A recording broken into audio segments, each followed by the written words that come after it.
बरगढ़ जिला सोहेला ब्लॉक अंतर्गत जितपाली ग्रामर निमाई साहू फार्म पाड़गदारे कहीं जड़े दुर्बृत्त निआं लगाई किछि दिन आगु पोखरी में कहीं जड़े दुर्बृत्त विष मिसई लक्ष लक्ष टंकार माछ मरी पड़ रही बहु टंकार क्षति सहवाक पड़ा निमाई को। एते क्षति कलापर दुर्बृत्तटीर मन भरी नथिला।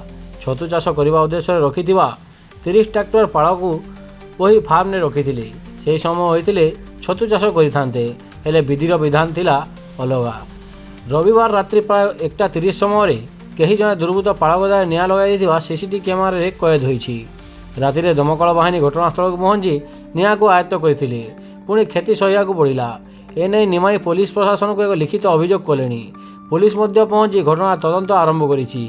किए एभली कांड करुछि थरे नुहे 2 थर हम पुलिस दोषी पाखक पहुंची पारुनी। बरगढ़ जिलार श्यामसुंदर सुनांग रिपोर्ट सत्यर स्वर।